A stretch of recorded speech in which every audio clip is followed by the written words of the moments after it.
dimanche le 4 février. Là, ce 4 février au soir, hein? Ce 4 février au soir, il va y avoir Big Brother que je vais écouter, bien entendu. Hey, comment ça va aujourd'hui? Je vais vous parler de Coquette qui est en faillite. Hein? Est-ce que c'était prévisible? Malheureusement, oui, on va en parler. De quoi? Ah, la FAE, c'est fait. Dominique Olivier qui poursuit le Journal à Montréal. C'est à cause toujours de la faute des autres. C'est jamais de sa faute.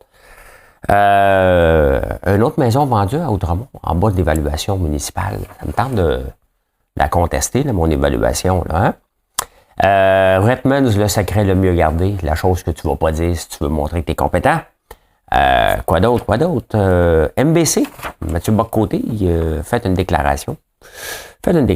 Et le métro Rosemont. Ouais, on a fait un débarcadère fantastique. Fantastique, ah oui, c'est fantastique. Fantastique, ah oui, c'est fantastique ce soir.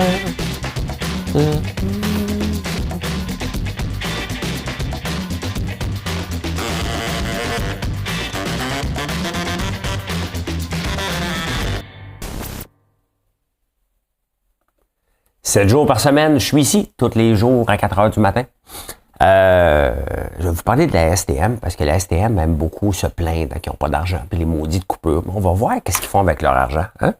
Ben, c'est parce que c'est géré par un gars qui est un croupier, qui n'a pas d'expérience dans la vie, et c'est lui qui est président du conseil d'administration. Hey, regardez, je vais en profiter un petit peu, là. Très, très fier. Regardez.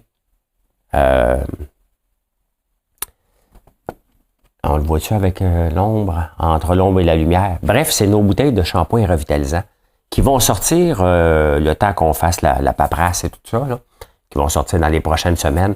Très, très content de voir notre packaging final. Et c'est un point culminant dans l'entreprise pour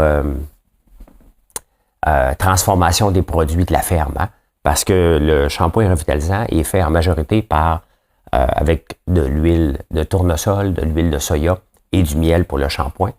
Revitalisant, seulement les huiles, il n'y a pas de miel dans le revitalisant. Mais c'est ça, faire de l'agriculture différent. Et je suis très, très fier. Ça fait des mois que je vous en parle, que je le teste, qu'on l'améliore. Et là, on est prêt pour la commercialisation. C'est vraiment de l'agriculture comme vous ne pensez pas qu'on peut faire. Et c'est vraiment, ça vient boucler. Hein? On n'a pas terminé, loin de là. Mais ça vient boucler l'offre de services qu'on a majoritaire. Il y en a un paquet d'autres à sortir. Mais celui-là, c'est un point culminant parce qu'on rentre dans un marché. On était déjà dans le marché des savons. On est dans des sérums qu'on va continuer à développer. On vient de faire une crème anti-masse générant à la citrouille. Bien là, on s'en vient dans un autre marché. Et je suis très, très excité par ça. Donc, voilà. Une des choses qui me passionne, mais vous allez voir que ça n'a pas de lien, là. Ce qui me passionne, c'est les émissions de Narcos. Hein? C'est pas mon monde, c'est un monde que je ne côtoie pas. C'est un monde que je ne comprends pas, les utilisateurs. Hein? La drogue, je ne comprends pas que quelqu'un a besoin de ça pour fonctionner dans la vie. Faites ce que vous voulez. Je trouve ça ridicule de dépenser de l'argent là-dedans. Mais quand je regarde toutes les narcos, comme là, c'est Griselda, ça m'impressionne. Puis il y a un article dans la presse aujourd'hui, justement, qui en parle du marché des plaques tournantes, l'Équateur, puis Montréal. Puis ça m'impressionne tout ça pour scraper des vies, tu sais, de part et d'autre. Hein, autant des producteurs que des utilisateurs. C'est un marché qui scrape des vies de A à Z et pourtant, c'est un marché hyper florissant. Ça me dépasse. Hein, ça me dépasse. Nvidia, hein, qui a le vent dans les voiles, cette compagnie-là, ça l'arrête jamais. Mais jamais. Tu te réveilles un matin, tu as 30$ de plus. Bien évident que ça va arrêter à un moment donné. Là, ça n'a pas de sens, tout ce qui se passe. Ils font des puces sur l'intelligence artificielle. Mais ils viennent de signer un deal avec le Canada pour développer une puce spéciale pour le Canada et l'intelligence artificielle. Donc, je trouve ça intéressant. Et ça vient renforcer encore de plus en plus la force de Nvidia qui est illimitée, tout simplement. J'en ai pas d'action, j'en ai par l'entremise de certains fonds qui font très, très bien là, certains font FONDS, qui font FONT. Là, des fois, ils disent, tu fonds toutes les affaires, là, toi, là. Non, non, non, je ne fonds rien.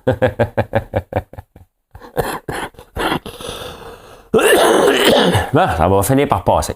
Finir par passer. Vous savez, cette semaine, on a eu une nouvelle sur la cité du multimédia, du cinéma à Laval.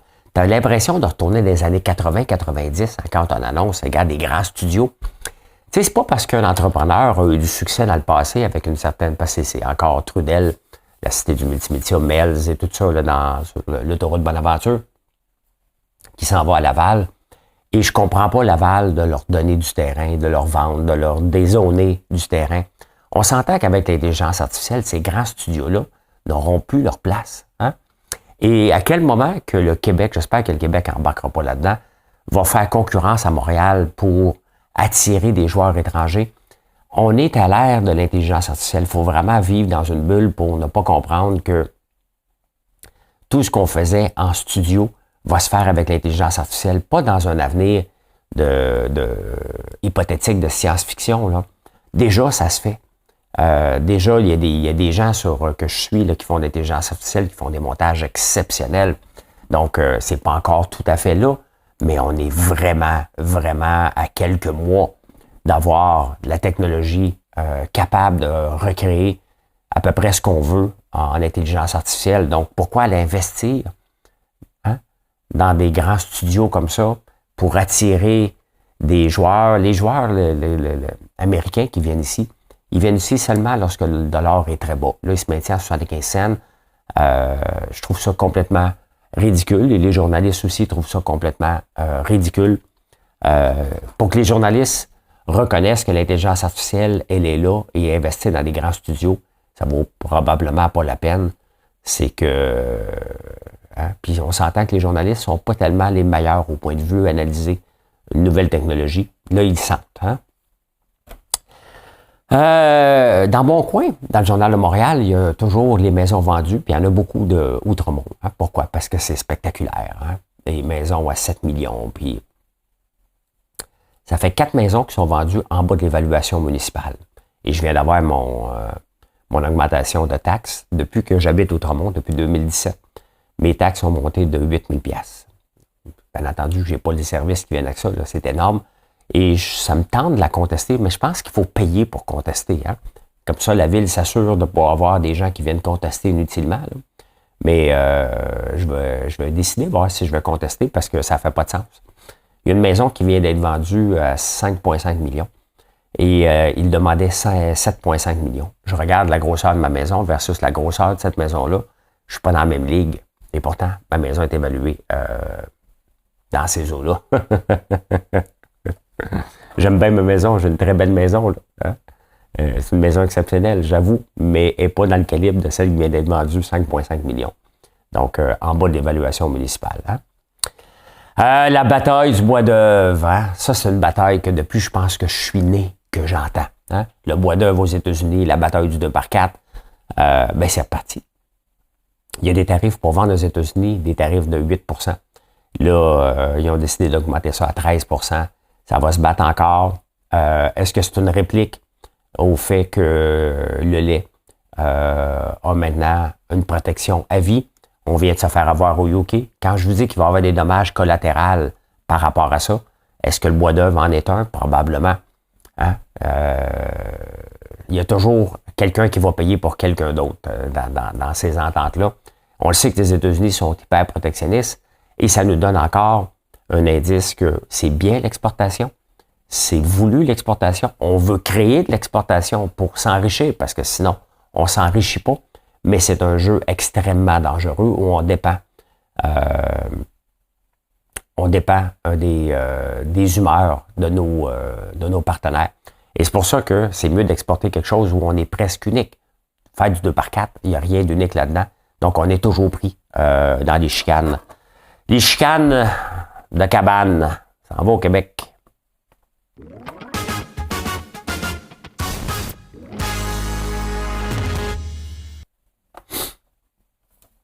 Ben, la FAE, c'est fait. Ça s'est fait vendredi soir, en fin d'après-midi. 50,58. Donc là, ça finit 5-4, extrêmement serré. Ils ont une entente. On peut passer à autre chose, mais une entente qui règle absolument rien. Les mêmes frustrations qu'il y avait avant, puis on peut le voir encore. Hein? Peu importe l'argent que tu donnes, si les gens ne sont pas heureux, il n'y aura jamais assez d'argent pour rendre les gens heureux. Point final. Hein? Fait que là, on a donné de l'argent, les gens ne sont pas heureux. Donc là, les syndicats vont vouloir négocier même si c'est pas dans la convention collective, continuer à négocier, faire de la chicane, faire des moyens de pression. On est reparti dans la même merde qu'avant. On sait toujours pas si on a eu de la flexibilité. On ne sait pas du tout les détails de l'entente, mais on a une entente, puis les gens sont pas contents. C'est ça qu'il faut retenir. En parlant de pas contents, tabarnouche, Dominique Olivier, celle qui était sur le comité consultatif et qui mangeait des huîtres à 347 $. Selon elle, elle avait le droit de manger des huîtres. Et là, elle poursuit le Journal de Montréal pour 1,6 million. Oui, c'est parce que il y aurait peut-être une perte de salaire potentielle avec... elle n'a pas agi de mauvaise foi. Elle a juste agi parce qu'elle était incompétente. Dans le fond, c'est un peu ça l'affaire. Hein? C'est que c'est pas de sa faute, ça n'a pas la compétence pour juger et avoir un poste. Hein? C'est pas de sa faute. Elle donne tout ce qu'elle a avec la compétence qu'elle a. Le problème, c'est les personnes qui la mettent en place. Donc, poursuivre le Journal de Montréal, c'est une joke. Là. Hein? Elle a-tu des chances vraiment de gagner, à part que prendre probablement de l'argent des contribuables? J'imagine que c'est la ville qui va payer pour ses avocats. Et qu'est-ce qu'elle va avoir en retour? Rien. Le Journal de Montréal a rapporté des faits.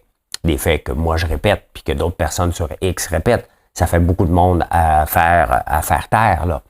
Mais, tu sais, vous pouvez voir, elle joue encore la victime. C'est toujours la victime. Quand elle a été obligée de démissionner, elle a dit parce qu'elle était noire, parce que c'est une femme. Hein? C'est la victime. La victimisation tout le temps. Et on s'en sortira jamais. Hein? Ça, c'est l'approche de la gauche, l'approche de Valérie Plante, l'approche de Québec solidaire. Ça n'est jamais de leur faute. Et ils ont le droit de dépenser parce qu'eux autres sont mieux que les autres. Moi. Hein? Ben, c'est ça. Elle poursuit. Hein? Risque de compromettre sa carrière. Tu es une personne publique. Hein? Avec de l'argent public. Ils ont le droit de poser des questions. On a le droit de poser des questions. Puis on a le droit de dire que, en tant que contribuable, on pense que vous l'avez mal utilisé, cet argent-là. Ouais. Hey, le métro Rosemont, je passe là des fois quand je reviens de nager. Et il y a un nouveau terminus, hein, avec un grand abribus, débarcadère, sauf qu'il est fermé. Ouais. Ouais, c'est une personne, il y a une building de personnes âgées à côté, aînées, donc ils ont fait ça pour satisfaire tout le monde. Et ils ont oublié que pour rentrer dans le débarcadère, il fallait que tu passes en dessous d'un toit qui se vide. Fait qu'ils sont obligés de le garder fermé. Ouais. Le toit se vide dans le débarcadère. À la porte du débarcadère. Donc, tu risques de recevoir 8 tonnes de neige à la tête en passant. Ça, hein? Ça, c'est la gang de la STM avec les ingénieurs qui ont le même gang qui ont bâti le SRB, le même gang qui ont bâti le garage à 900 millions. Hein? C'est des gens qui ne pensent pas. On va faire un débarcadère, on va t'en faire un débarcadère. Ben voilà. Hein? Encore de l'argent gaspillé. Puis après ça, ça se dit, hey, on n'a pas d'argent, puis on coupe des postes, puis il va falloir couper les services. Hey, couper l'incompétence. On commence-tu par couper l'incompétence, puis on va voir qu'on va en avoir de l'argent. Il est temps à tabarnouche que quelqu'un a géré la STM. Hein? Puis Geneviève Guilbeault qui continue à donner de l'argent, c'est qui le plus incompétent? Hein? Est-ce que c'est la STM qui a une bande d'incompétents en place? Ou c'est Geneviève Guilbeault qui donne de l'argent alors qu'elle dit qu'elle était incompétent puis elle continue à donner de l'argent? Ben, ce genre de situation-là, quand elles accumulent, ça commence à faire des milliards. Là. Après ça, ça dit que ça n'a pas de maudite scène. Hey, la STM a trop d'argent, trop d'employés, trop de mauvaise gestion, trop de mauvais projets, point final. Hey, pendant ce temps-là, je vous parle tout le temps que la Banque du Canada dit, si vous voulez qu'on règle les taux d'intérêt, il faut ne pas donner d'augmentation salariale plus haute que 2 %. Qu'est-ce que le gouvernement et les entreprises ont fait en 2023? La grande majorité, à peu près tout le monde, rattrapage salarial 2 fois l'inflation. Vous vous demandez pourquoi les taux d'intérêt restent élevés puis ils vont rester élevés longtemps. Alors, vous êtes contents, on est tous un petit peu contents dans notre petit confort. On a l'augmentation qu'on veut. Ouais, pas moins, pas une dizaine. Mais c'est ce que ça donne. Donc, globalement, personnellement, on a toute notre augmentation de salaire. Donc, globalement, on n'aura pas les taux d'intérêt qui vont baisser. C'est comme ça. Hein? Tomber sur la tête. Hein?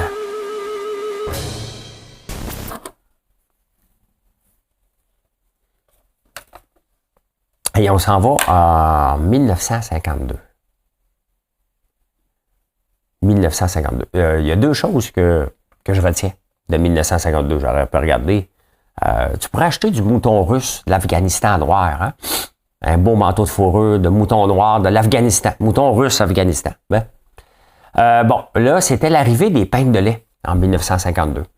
Donc, une madame, elle regarde la peinte de lait du Mont-Royal. Je ne laverai plus jamais de bouteille à lait. Hein? Lavez, rangez, retournez notre bouteille. Lavez, lavez. Savez-vous savonner? Hein? Vous pouvez maintenant acheter votre lait en nouveau contenant personnel chez Steinberg. Oui. Ils sont si légers, propres et d'usage si facile. Une fois vidés, vous n'avez qu'à les jeter. On les met au recyclage, mais ils ne connaissaient pas ça dans ce temps-là. Hein?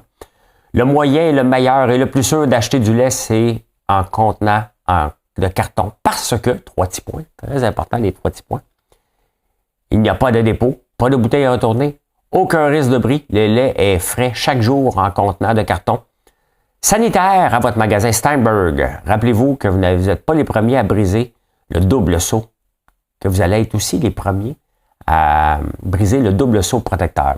Achetez votre lait en contenant de carton chez Steinberg et vous obtiendrez toujours la meilleure valeur pour votre dollar de Montreal Dairies & Co. En même temps, ben, j'étais tombé sur autre chose.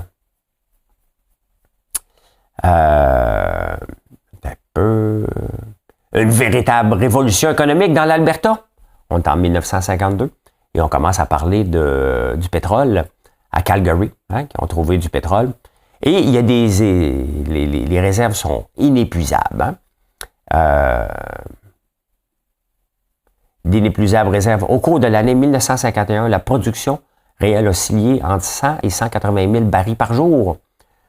Cela a été rendu possible par le parachèvement de plusieurs raffineries dans les prairies, par la mise en œuvre du premier oléoduc d'importation du Canada, d'Edmonton. Donc, en 1951, en 1952, il y avait déjà un oléoduc. Le Canada exportateur. Hein? On dit un jour, on va être capable de s'autosatisfaire et on va exporter du pétrole. On est en 2024. Il y a eu toute la chicane pour ne pas avoir d'oléoduc qui s'en viennent jusqu'ici. Il y a le Keystone qui s'en va vers les États-Unis. Et d'ailleurs, dernièrement, le Canada a arrêté de faire des deals parce que, étant donné qu'on ne pouvait pas sortir notre pétrole d'à peu près de nulle part, notre seul client était américain. Et lui, il disait, ben écoute, puisque je suis ton seul client, ben maintenant, tu vas me donner des rabais parce que tu ne peux pas le vendre ailleurs. Mais le Trans Mountain est à veille d'être disponible. Donc, lui, il va sortir le pétrole par le Pacifique. On ne l'aura pas dans l'Atlantique. Et donc, on va commencer à en exporter. Donc, faire encore plus d'argent, en faire encore plus de pétrole, qu'on aime ça ou pas, c'est ce qui va se passer. Et espérons qu'on est capable de s'enrichir et pas juste l'Alberta là-dessus. Hein? On s'en va en finance. Hein?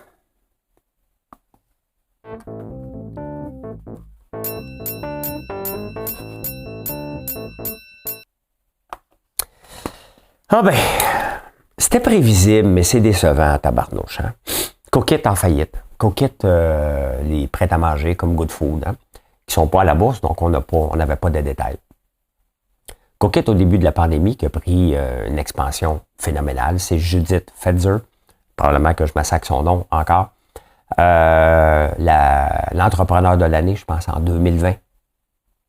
Il avait acheté Miss Fresh, il y avait eu le vent dans les voiles, une grande expansion. Mais tu sais, c'est le genre d'entreprise qui n'a pas prévu que la pandémie était pas finie et que la croissance de fou ne pouvait pas se maintenir. Ben là, ils viennent de faire faillite. Donc, ils se sont trouvés peut-être un acheteur à Vancouver à suivre, c'est pas terminé. Est-ce que c'est décevant? C'est décevant parce que on vend du rêve. Hein? On vend, Judith, et j'aime, là, on est fournisseur de produits. Nos gaufres sont en vente chez Cookit, je ne sais plus encore. Là, je ne vois pas passer toutes les ventes. chaque jour. Je ne sais pas s'ils nous doivent de l'argent, parce que lorsqu'une entreprise est en faillite, bien, normalement, les fournisseurs prennent le coup. Donc, je ne sais pas. Je ne sais pas s'ils nous doivent de l'argent ou combien qu'on va avoir perdu. Si on perd, je ne sais absolument rien. Mais ce qui est décevant, hein, c'est qu'on nomme quelqu'un entrepreneur de l'année, alors que les dettes explosent. Bâtir une entreprise sur des dettes, c'est la chose la plus facile. Hein? Donc, c'est pas une entreprise qui est florissante, c'est une entreprise qui est endettée. Je pourrais, avec mon nom, avec la croissance que j'ai, prendre une grande expansion encore plus rapide et m'endetter royalement. Mais il faut les payer, les dettes, à un moment donné. Elle avait 22 millions de passifs. C'est quelque chose à payer, plus des investisseurs. Donc, c'est énorme. Hein? C'est énorme. Il faut que tu en vendes des petits plats. Puis, il y a beaucoup de marketing à faire avec ça. L'année passée, Judith est allée remplacer Nicolas Duvernois pour une fois dans l'œil du dragon, une journée. Qu'est-ce qu'elle faisait là?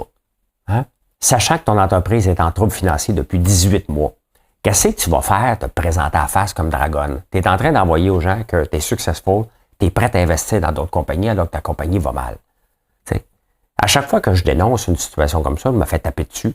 Mais c'est un fait. Elle n'avait pas d'affaires là. Son entreprise va mal. Elle n'a pas d'argent à investir dans l'autre entreprise. Elle n'a pas de temps, pas de virgule. Elle doit sauver son entreprise. Je sais qu'elle est allée pour une seule émission, mais elle n'avait pas la capacité financière et la capacité de temps et la crédibilité pour être là.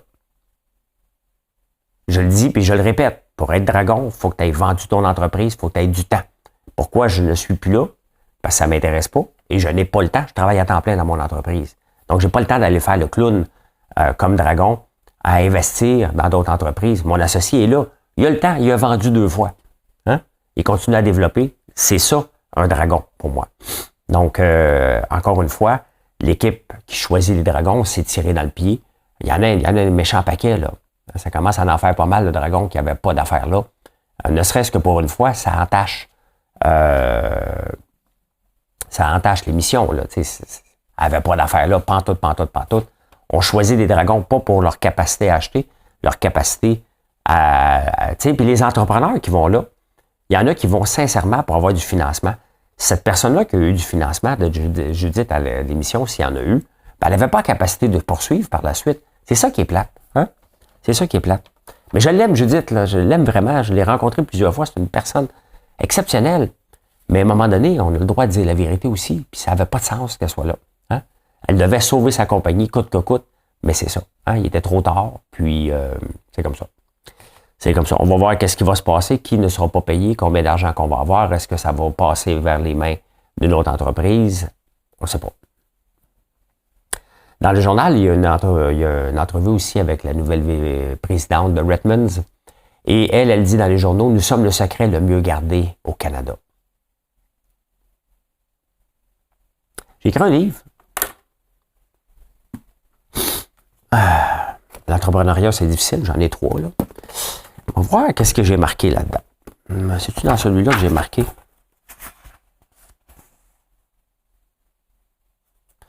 Le secret le mieux gardé, no way. C'est à la page 67. Je vais lire un extrait.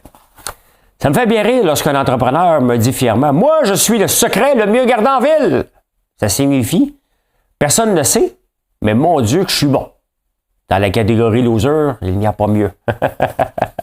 Je m'avoue des fois. Quand quelqu'un pense qu'il est le secret le mieux gardé, ça veut dire qu'il se croit plus brillant que son produit. Il se trouve génial et il est tout fier de lui, alors qu'en vérité, il n'est tout simplement pas capable de faire du réseautage. Donc, je ne lirai pas au complet. Hein? 9,99, ça vous intéresse, sur le site françoislambert.one. Pas cher. Pas cher parce que j'ai racheté les droits.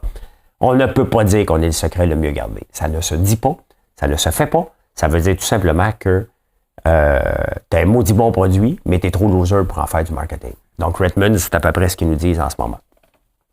Dans un modèle où c'est hyper compétitif. Ben, je viens d'en parler. Trans Mountain est sur le bord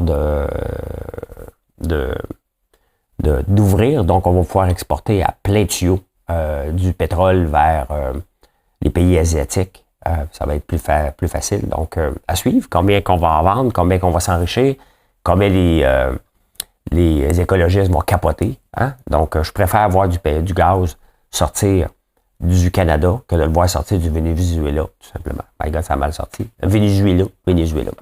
Alors, on s'en va, insolite.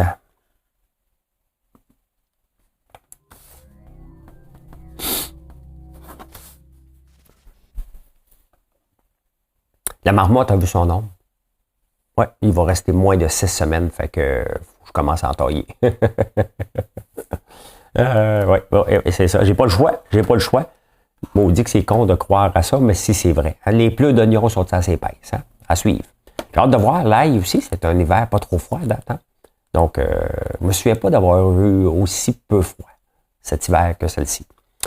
Mathieu Bock-Côté aime bien prendre un verre. C'est on vient de passer le Dry January. Là, c'est le mois 28 jours, le défi 28 jours sans alcool. À un moment donné, ça en fait pas mal. Hein? Moi, j'ai presque pas bu depuis le retour des vacances. J'ai pris un verre avec Marilyn à sa fête. Mais autrement, j'ai été plus malade qu'autre chose. Donc, j'ai pas eu d'occasion de boire. J'aime bien prendre un verre. J'aime pas me faire sentir coupable. Le Bock-Côté a un peu raison. Ça en fait quand même beaucoup. Hein? 60 jours. Mais et ceux qui n'ont pas de problème d'alcool, ben, ils n'ont pas de pression à avoir.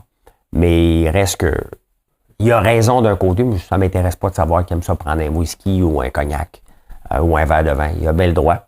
Mais c'est sûr que ça en fait beaucoup. 60 jours à nous faire marteler que si tu prends un verre, fous-moi la paix. Il y a quelque part, il a raison. Puis à un moment donné, ça en fait un petit peu trop. Mais il reste qu'il faut modérer notre consommation d'alcool. Et je suis pas malheureux depuis que j'en bois presque pas. J'ai acheté du coke. Ça faisait longtemps que je n'avais pas acheté du coke. Une pizza le vendredi soir avec un coke zéro. Ça fait le job. Hein? Le poids idéal pour vivre vieux. Hein? Ça, les études sont assez standards là-dessus que si on veut vivre vieux, il faut peser moins que notre poids, 80% de notre poids idéal à peu près. Ben, ils disent maintenant c'est un BMI, Body Mass Index, environ de 20 à 22. Pour quelqu'un qui mesure 5 pieds 6, c'est à peu près 122 livres qu'il faudrait peser.